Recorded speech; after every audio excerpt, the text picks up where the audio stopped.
Hello बच्चों, बहुत बहुत नमस्कार। स्वागत है आपका। आज के पहले लेक्चर में ऑर्गेनिक केमिस्ट्री 12th क्लास हम शुरू करने वाले हैं और आज हम सीखेंगे methods of preparation of haloalkanes. और इसमें जो पहली प्रिपरेशन है वो है reaction of ROH with concentrated HX। Concentrated HX के साथ हम रिएक्शन करवाएंगे अल्कोहल की। तो रिएक्शन कुछ इस प्रकार से शुरू होती है। ROH अपने पास कोई भी अल्कोहल हो गया, इसकी रिएक्शन जब आप HX के साथ करवाते हो तो HX से अपने पास H+ आयन आता है। HX जो है कोई भी कॉन्सेंट्रेटेड एसिड है जो कि ब्रेक होगा H पॉजिटिव और X नेगेटिव के अंदर। तो यहां से अपने पास H+ आएगा। इस स्टेप को आप प्रोटोनेशन भी बोल सकते हो, प्रोटोनेशन। तो यहां से क्या होगा, ये जो ऑक्सीजन है इसके जो लोन पेयर्स हैं ये इस H+ को लेके जाएंगे। तो यहां से अपने पास क्या बनेगा, ROH2 पॉजिटिव। ठीक है, उसके बाद इस बॉन्ड के दोनों इलेक्ट्रॉन्स और ये OH2 पॉजिटिव यहां से वाटर की फॉर्म में बाहर हो जाएगा। तो यहां से मैं लिख सकता हूं -H2O। तो अपने पास यहाँ क्या बचेगा, R पॉजिटिव। अभी जो R पॉजिटिव है ये कोई भी कार्बोकेटाइन हो गया, अपने पास क्या हो गया, कार्बोकेटाइन। और यहाँ पे क्या होगा, कार्बोकेटाइन की एक स्पेशलिटी है कि अगर इसमें रीअरेंजमेंट पॉसिबल है तो हमें रीअरेंजमेंट करवाना है। तो यहाँ पे मैं क्या लिख देता हूं, rearrange if possible, rearrange if possible. अगर कार्बोकेटाइन में रीअरेंजमेंट पॉसिबल हुआ तो हमें रीअरेंजमेंट करवाना है। उसके बाद जो X नेगेटिव बच गया था वो R पॉजिटिव के साथ कंबाइन होके RX बना देगा। तो जो RX बना अपने पास वो क्या हो गया, फाइनल अपने पास एल्काइल हैलाइड या हेलो एल्केन अपने पास प्रिपेयर हो गया। ठीक है, तो इसमें जो सबसे मेन बात है वो ये है कि रीअरेंजमेंट ऑफ कार्बोकेटाइन कैसे कैसे पॉसिबल हो सकता है। तो आज हम जो different type of rearrangements possible है कार्बोकेटाइन के अंदर वो सीखेंगे। ठीक है, यहां तक। तो अब एक छोटी सी हेडिंग डाल देंगे हम, रीअरेंजमेंट ऑफ कार्बोकेटाइन्स।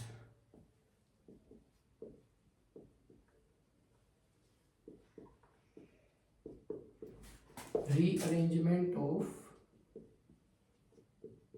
कार्बोकेटाइन्स।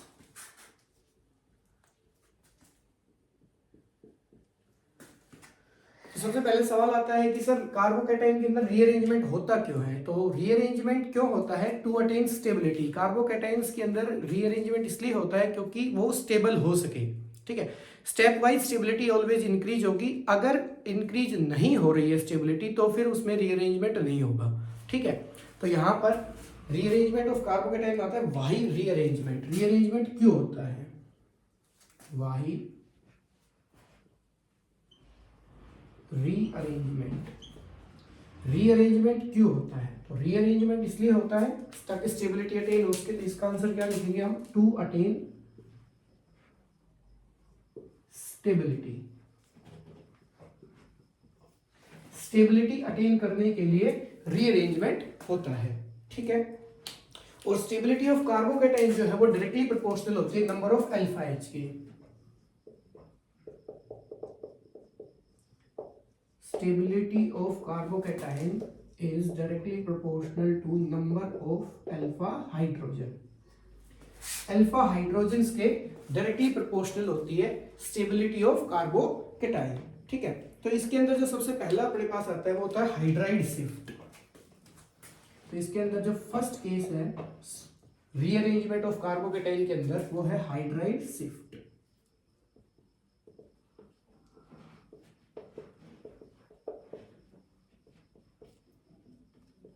तो एक एग्जांपल कंसीडर करेंगे, CH3 CH और CH2 और इसके ऊपर पॉजिटिव चार्ज है। तो यहां पर अगर मैं इसके अल्फा एच काउंट करता हूं तो अल्फा एच बेटा कितने हैं इसके, 2। ठीक है, तो यहां से क्या होगा, इस बॉन्ड के दोनों इलेक्ट्रॉन्स के साथ ये हाइड्रोजन यहां पे अगर शिफ्ट हो जाता है तो अपने को क्या देखने को मिलेगा, और इसको मैं क्या बोल रहा हूं, 1,2 हाइड्राइड शिफ्ट। जिस कार्बन पे प्लस चार्ज है उसको अगर मैं 1 कहूं तो इससे अगले वाले को 2 कहूंगा, तो 1 और 2 के बीच में हाइड्राइड शिफ्ट हो गया। 1 2 हाइड्राइड शिफ्ट करेंगे, प्रोडक्ट कुछ ऐसा बनेगा इसमें। अब CH3CH और यहाँ पर CH2 था, एक और हाइड्रोजन आ गया तो CH3 और इसका पॉजिटिव चार्ज गायब हो गया। ठीक है, तो ये हो गया CH3 और पॉजिटिव चार्ज अब की बार आ गया यहाँ पे। तो अब इसके अल्फा एच कितने हो गए हैं, यहाँ पे अल्फा एच हो गया अपने पास 3 और 3 6। तो इसकी स्टेबिलिटी इंक्रीज हो गई। इस प्रकार ये हाइड्राइड शिफ्ट अपने पास होगा। ठीक है यहां तक।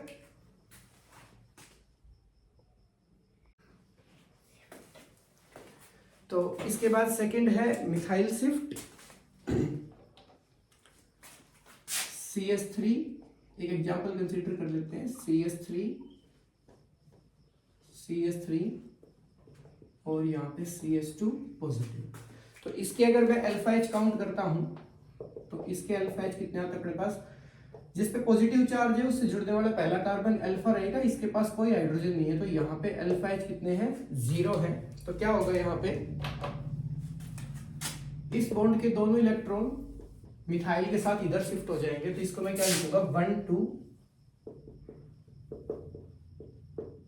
Amy negative shift, 1 2 methyl shift. तो इसमें क्या बनेगा अपने पास CH3C CH3 CH2 CH3। इस CH2 के ऊपर यहां से CH3 नेगेटिव आ गया, इसका पॉजिटिव चार्ज गायब और यहाँ पर प्लस चार्ज आ जाएगा।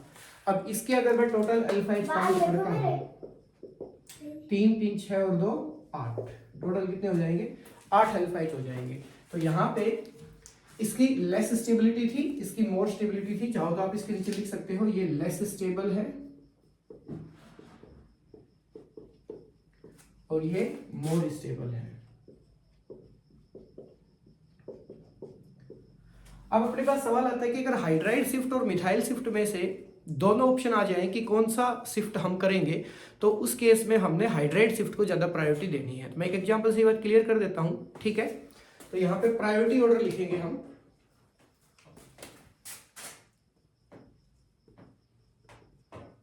प्रायोरिटी H नेगेटिव की ज्यादा होती है Me नेगेटिव से,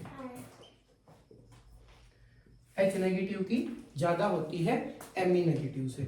ऐसा क्यों होता है, तो इसको हम एक एग्जांपल से क्लियर कर लेते हैं। सेम एग्जांपल ध्यान से देखेंगे। CH3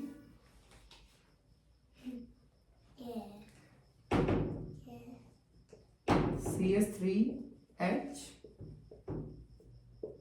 CH2 positive. ठीक है, तो यहाँ पे जिस पे पॉजिटिव चार्ज है उससे जुड़ने वाला जो पहला कार्बन है जो कि अल्फा कार्बन है, उसके ऊपर हाइड्राइड भी है और मिथाइल भी है। तो दोनों में से एक शिफ्ट होगा। मैं दोनों करवा देता हूँ ताकि आपको पता चल जाए कि दोनों में किस में ज्यादा स्टेबिलिटी बढ़ रही है। तो ध्यान से देखेंगे, पहले स्टेप में मैं मिथाइल को शिफ्ट कर रहा हूँ इधर से इधर। तो यहाँ पे क्या बनेगा CH3CH CH2 CH3 और इस कार्बन को पॉजिटिव चार्ज आ गया। तो यहां पर कितने अल्फा एच थे, जब यहां पॉजिटिव चार्ज हो इस अल्फा कार्बन पे सिर्फ एक हाइड्रोजन था, तो यहाँ पे अल्फा एच थे 1। यहाँ पे अल्फा एच कितने हो गए, यहाँ पे अल्फा एच हो गए 3 और 2 5। स्टेबिलिटी तो बढ़ रही है, लेकिन अगर हाइड्राइड शिफ्ट और करवा दे, इसको मैं इधर लिख देता हूं। Same example CH3C CH3 hydrogen CH2 positive. तो यहां पे अगर हम हाइड्राइड शिफ्ट करवाते हैं तो क्या होता है CH3C CH3 पॉजिटिव। ठीक है, तो यहां पर कितने अल्फा एच थे अपने पास 1, और यहां पर अल्फा एच कितने हो गए 3 3 6 और 3 9 अल्फा एच हो गए। ठीक है, तो यहां पर 1 अल्फा एच से 5 अल्फा एच हुए और यहां पर 1 अल्फा एच से 9 अल्फा एच हुए। तो स्टेबिलिटी किस में ज्यादा इंक्रीज हो रही है, हाइड्राइड शिफ्ट में। इसका मतलब आपको मिथाइल शिफ्ट नहीं करना है, आपको हाइड्राइड शिफ्ट करना है। अगर ऐसा होता है कि मिथाइल शिफ्ट और हाइड्राइड शिफ्ट में से हम किसको प्रीफर करेंगे, तो प्रायोरिटी किसकी ज्यादा है, हाइड्राइड शिफ्ट की ज्यादा है मिथाइल शिफ्ट से। ठीक है यहाँ तक। अब इससे रिलेटेड कुछ मैं क्वेश्चन करवा देता हूँ। तो अभी जो आपने हाइड्राइड शिफ्ट और मिथाइल शिफ्ट पढ़ा है उससे रिलेटेड हम कुछ क्वेश्चंस देख लेते हैं। तो पहला क्वेश्चन है इसके अंदर, तो यहां से शुरू कर देता हूँ।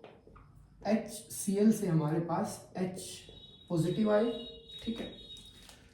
तो ये जो लोन पेयर्स ऑक्सीजन के ये इस H+ को लेके जाएंगे, तो अपने पास देखने को कुछ ऐसा मिलेगा OH2 और इसके ऊपर पॉजिटिव चार्ज, ठीक है। फिर इस बॉन्ड के दोनों इलेक्ट्रॉन्स के साथ यहाँ से वाटर बाहर हो जाएगा, तो -H2, ठीक है। तो क्या बचेगा अपने पास, ऐसा ऐसा ऐसा और इस वाले कार्बन के ऊपर पॉजिटिव चार्ज, ठीक है। तो यहाँ पर अगर मैं इसके अल्फा H काउंट करता हूँ तो कितने अल्फा H है, ये अल्फा कार्बन हो गया, इसके पास 2 हाइड्रोजन है तो 2 अल्फा H, ठीक है। दोनों में से एक हाइड्रोजन को मैं बाहर निकाल के लिख लेता हूँ, ठीक है। अब क्या होगा, यहाँ से दोनों इलेक्ट्रॉन्स के साथ आप 1,2 हाइड्राइड शिफ्ट करवा दोगे यहाँ पे। जैसे ही आपने हाइड्राइड शिफ्ट करवाया यहाँ पे, ठीक है, वही छोड़ के आ दो मुझे मम्मा, इसको करवा देता हूँ। जैसे ही आप इधर शिफ्ट करोगे तो यहाँ पे इस वाले कार्बन पे प्लस चार्ज आ जाएगा। अब इसके टोटल अल्फा H कितने हो गए अपने पास, देखो 2 यहाँ होंगे, 3 यहाँ होंगे, 5, ठीक है। स्टेबिलिटी इंक्रीज हो गई, अल्फा H 2 थे, यहाँ पे 5 हो गए। अब आगे शिफ्ट करवाओगे तो यहाँ पे प्लस चार्ज आएगा, तो उसके अल्फा H उतने ही रहेंगे जितने यहाँ पे हैं। तो कब तक आपने हाइड्राइड शिफ्ट करवाना है, जब तक स्टेबिलिटी बढ़ रही है, या फिर हम ये कह सकते हैं कि जब तक अल्फा H बढ़ रहे हैं। अगर अल्फा H बढ़ने रुक गए या बराबर रह गए तो फिर उसके बाद आपको रीअरेंजमेंट नहीं करवानी है। तो उसके बाद क्या होगा, जो H+ यहां से आ गया तो इसका नेगेटिव पोर्शन बचा हुआ है Cl नेगेटिव, तो ये Cl नेगेटिव यहां पर इस प्लस के ऊपर कंबाइन हो जाएगा, तो फाइनल प्रोडक्ट अपने पास ये बनेगा, यहाँ Cl आ गया, ये इसका फाइनल प्रोडक्ट हो जाएगा, ठीक है। नेक्स्ट एग्जांपल को देखते हैं, सेम इसी पैटर्न पे चलेंगे हम। या HBr से अपने पास क्या आ जाएगा, H+, ठीक है। ये दोनों इलेक्ट्रॉन्स ऑक्सीजन के H+ को लेके जाएंगे, तो अपने पास ऐसा देखने को मिलेगा, OH2 पॉजिटिव, ठीक है यहाँ तक। अब नेक्स्ट स्टेप में क्या होगा, इस बॉन्ड के दोनों इलेक्ट्रॉन्स और वाटर बाहर हो जाएगा। सिचुएशन कुछ ऐसी हो जाएगी अपने पास, ऐसा ऐसा और इस वाले कार्बन पे प्लस चार्ज आ जाएगा, ठीक है यहाँ तक। उसके बाद क्या होगा, अगर मैं इसके अल्फा H काउंट करके लिखता हूँ तो कितने हैं यहाँ पे, 2 अल्फा H है, ठीक है। नीचे का दिखाई दे रहा है, ठीक है, 2 अल्फा H है। तो यहाँ पर एक अल्फा H को मैं अगर बाहर निकाल के रख लेता हूँ तो अगले स्टेप में क्या होगा, अपने पास इन दोनों इलेक्ट्रॉन्स के साथ हाइड्रोजन यहाँ पे शिफ्ट हो जाएगा। जैसे यहाँ पे शिफ्ट होगा तो प्लस चार्ज यहाँ आ जाएगा। अब इसके अल्फा H कितने हो गए, इसके अल्फा H कितने हो गए, अब इसके अल्फा H हो गए, एक यहाँ है और 3 यहाँ है, 4 अल्फा H हो गए, ठीक है। इसके बाद नेक्स्ट स्टेप में क्या होगा, क्योंकि अभी से स्टेबिलिटी और बढ़ेगी इसकी, और रीअरेंजमेंट पॉसिबल है इसके अंदर, तो यहाँ पर जो अल्फा H है ये अपने दोनों इलेक्ट्रॉन लेके अगर यहां शिफ्ट हो जाता है, ठीक है, तो इसकी सिचुएशन कैसी हो जाएगी, यहां पर प्लस चार्ज आ जाएगा अपने पास। अब ये ट्रिसरी कार्बोकेटाइन बन गया और ये सबसे ज्यादा स्टेबल है, तो इसके अल्फा H अगर मैं काउंट करके लिखता हूं तो कितने हो गए, 3 3 6 और 2 8, मैक्सिमम स्टेबिलिटी। तो ये वाला जो पॉजिटिव चार्ज है यहां पर अब इसका नेगेटिव पोर्शन आपके ऐड हो जाएगा, ठीक है। तो जो Br नेगेटिव बचा हुआ था वो यहाँ पे आके ऐड हो गया, इस वाले कार्बन पे यहाँ पे Br ऐड हो जाएगा, तो ये इसका फाइनल प्रोडक्ट बनेगा, ठीक है। यहाँ तक देख लीजिए एक बार आराम से। एक एग्जांपल और है लास्ट इसी से रिलेटेड, तो यहाँ पर HCl से अपने पास क्या आएगा, H पॉजिटिव, ये जो ऑक्सीजन है ये अपने लोन पेयर्स इसको देगा, ठीक है। तो ये क्या बन जाएगा अपने पास, OH2 पॉजिटिव। नेक्स्ट स्टेप में क्या होगा, वाटर दो इलेक्ट्रॉन लेके यहां से इस वाले बॉन्ड से, और वाटर बाहर हो जाएगा तो यहाँ पर आप -H2 लिख सकते हो। इस वाले कार्बन पे पॉजिटिव चार्ज आ जाएगा। ठीक है, अब ये देखना है कि इसके टोटल अल्फा एच कितने हैं फिलहाल। तो यहाँ पर मैं अल्फा एच लिखता हूँ काउंट करके, 2 यहाँ है, 3 यहाँ है, 5 अल्फा एच है। क्या इसके अंदर फर्दर रीअरेंजमेंट पॉसिबल है? देख लीजिए एक बार आराम से आप, क्या इसके अंदर फर्दर रीअरेंजमेंट पॉसिबल है? इसके अंदर फर्दर रीअरेंजमेंट पॉसिबल नहीं है। अगर मैं रीअरेंज करवाऊंगी यहां से, एक बार करके दिखा देता हूं, यहां से अगर हाइड्रोजन को आप यहां शिफ्ट करते हो तो ये ऐसा दिखता है, यहां पर प्लस चार्ज आएगा। अब इसके अल्फा एच कितने हैं?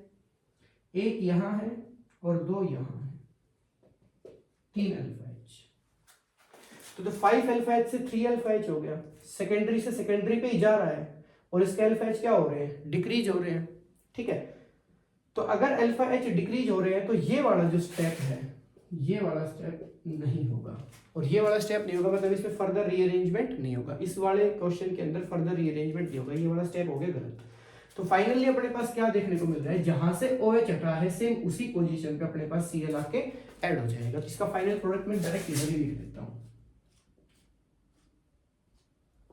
यहां पर Cl जुड़ जाएगा। देख लीजिए एक बार आराम से। ठीक है यहां तक?